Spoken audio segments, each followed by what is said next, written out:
sustainable in their practices and another company isn't, and it's $5 here and it's $6 in the other place that is more sustainable, just spend the extra dollar so those people can continue, they can have the impetus to continue being sustainable. And then those other people that sell it at $5 will be like, okay, we probably need to be more sustainable. So just be a little bit mindful about where you spend your money. Be a little bit more mindful about what you eat. Try just a little bit more. If we all do that, I feel like we'll do better. And then demand more, from wherever you spend your money, demand more from them, because you have power with that. And then if it's going to the place we work, that's a different case. A lot of us don't have like a lot of decision-making power, but wherever you do have, just advocate for delivered projects or executed projects or doing things a little bit more sustainably. Yeah, I think we live in a world where advertising and marketing kind of dictate our behavior, like our consumer behavior. And it's hard to get out of that habit because big companies spend a lot of money in influencing how we behave. But I think something that we can do, I think anyone can do, is just like become informed, like read. Like, even if it's something that an industry that you know nothing about, like the oil industry, renewable energy, anything, I think that goes a long way. Just having an understanding of what sustainability means from that standpoint, I think will allow you to have a little bit more empathy and hopefully with time influence your decision making and actions. For that question, I actually have a question for all of you. When was the last time when you go in and buy something, whether online or in store, that you were impulsively buying? You look at it and say, oh, it looks good, I'm going to buy it. Not that many. Did you regret? When you buy a shirt or a blouse, which I just did yesterday, they don't publish the life cycle of how that's made on the label. There we go. And then, so I think I'm very glad that not a lot of people did that. And then I would assume if you did that, some of you would regret, because when you try it on, you're like, I don't know if I do like it anymore. So I think my recommendation is, like you said, maybe you look at the label, like what they're made for, first of all. And second of all, when you buy that garment, you wanted to think ahead of time and say, okay, how long can I wear this piece for? And in how many occasions I can wear this piece for? Even though sometimes the piece is more expensive, but that means it lasts longer. It's easier to do garment care, easier to wash, easier to maintain. That will go a long way. That's going to help to make fashion more sustainable. We kept talking about how fast fashion is impacting the environment, right? But fast fashion is exactly a product of people's buying behavior, because it's a low price, because it's easy, it's trendy, and that been the trend in the past 20 years. So now if we stop and pause and think before we make a decision, and think about what this piece is doing for me in the next 3 to 5 years, that's gonna go a very long way. That just took all the fun out of my shopping thing. I have two. Number one, vote early and often. Local, state, vote. Number two, be an advocate. Be an advocate. I was telling the rest of the panel before you guys got here that I finished my MBA in energy at the University of Oklahoma last year. And it was me and 16 oil and gas guys. And I was the only renewable person and the only woman in there. And I advocated every time, every class, every chance that I got for what I value. Now, I don't know that I changed any minds, and I got teased a little bit from some of the guys, but that's okay. Be an advocate. Be somebody who stands up for your values, even in a situation like that in Oklahoma. Thank you. Definitely stand up for your values. And before I go to our last question in the back, hey, that's an excellent point about impulse shopping. before everyone leaves, I need everybody to know that there is enough clothing on planet Earth right now to have to clothe the next 6 generations of human beings. We do not need to be making more clothes, especially clothes that disintegrates after a couple of washes. So please be mindful about your consumption, and if you can try to opt for natural fibers, they'll last a long time. I don't know if any of you guys are into vintage shopping, but I've got some great pieces that were made in the 1970s and they still look awesome. And I do want to add on my own answer to this question about what's one thing you would do. If you've ever been to any of my talks, you've already heard this, which is great. Live locally. No matter where you are, if you're traveling to another place, don't buy American food. Try to eat locally. If you're here in LA, see how much of your produce, of your supplies, of your help, of whatever you need, try to get it. I challenge you to try to get whatever you need on a day-to-day basis within a 10-mile radius of where you are.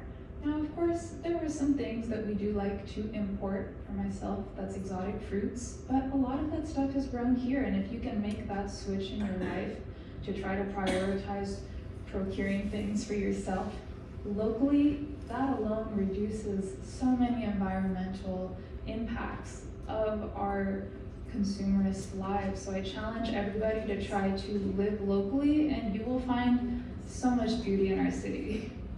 And with that, I'd like to go to our last question in the back. Thank you so much for this panel. It's super interesting. I guess kind of to piggyback off this last question, as a student, do you have any advice, like, to be, like, take any of your project management strategies and sustainability and apply them on campus?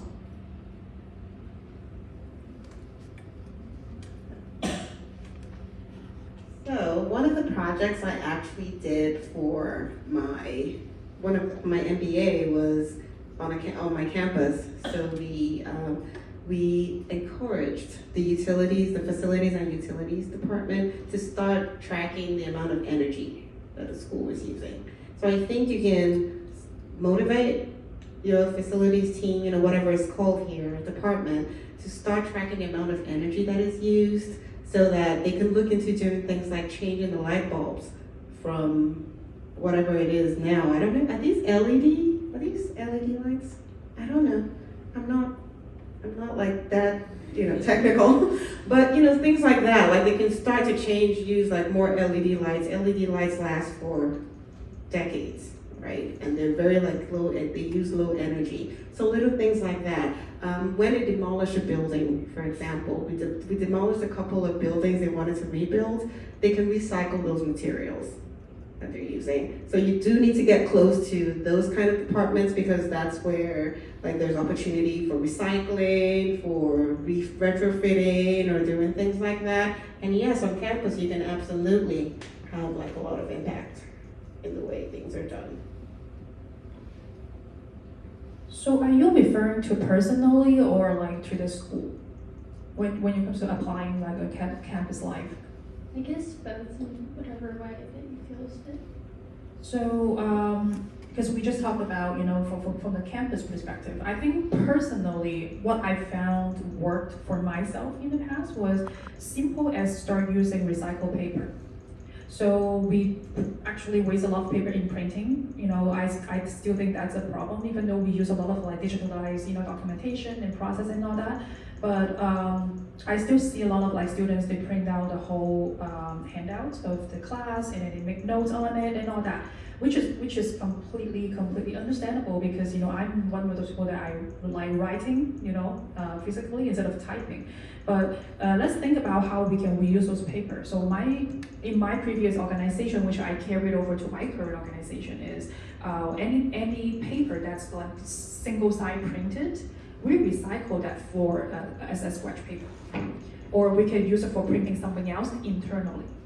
So that's going to help reduce the waste when it comes to paper. That's the first thing, personally. And the second thing is you want to start making an impact to the people around you. For instance, the recycling bins we have in the corner, a lot of people don't really know how to use them and how to recycle properly. Even myself, sometimes I have a piece of trash in my hand, I still don't know which one I put into. I will stop and pause and think about, okay, which bin does this go to? Imagine people who don't really spend the time and think about it and just throw into there.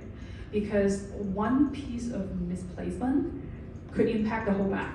The whole bag might need to go somewhere else, go to a completely different area. So if you have a small group of friends or people around you that are interested in sustainability or recycling programs, do that small talk and small educational section. Start from there, and you will see the impact. It's more about small progress than you have to do a really, really big impact. So whether you're a commuter student or you live on campus, bachelor's, master's, wherever you are, you've come to a location in which you're learning all kinds of new stuff. And you're surrounded by people with different experiences, different opinions. I mean, your education is not just found in your classes. I know you know this. So I'm gonna come back to being an advocate again. You're gonna go back to your friends who maybe aren't here. You're gonna go back to your family and annoy them with all of your sustainability practices now, turning off all the lights, shutting off the faucet and putting stuff in recycle and all those things. But I think in all seriousness, you take what you've learned here, you take the values that you've gotten here around sustainability, among other things, and you bring it out into the world with yourself. And when it comes back to project management skill sets, I would say to reduce your waste in time, I would say do a proper daily planning would be really, really helpful. Ever since I apply, planning techniques in my daily life, like after learning project management, you realize you have a lot more time than than you initially anticipated, especially if you have a really, really heavy calendar, packed with courses and activities on campus, right?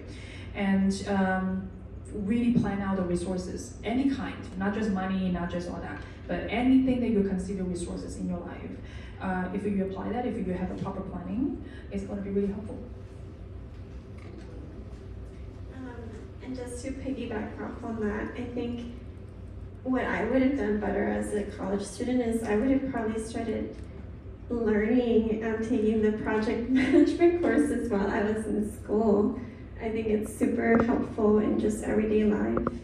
And you start to actually kind of create your own frameworks to make your studies, your projects, your group dynamics, working with your classmates a lot more efficient.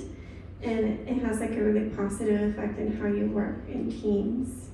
No project can be done without a team. So, and there's actually, there's like some work, or I didn't know about this until recently, there's like a lot of sustainability certifications now in the Project Management Institute that I'm gonna look into, so you should definitely look into PMI and see like what certifications you're interested in, so start early.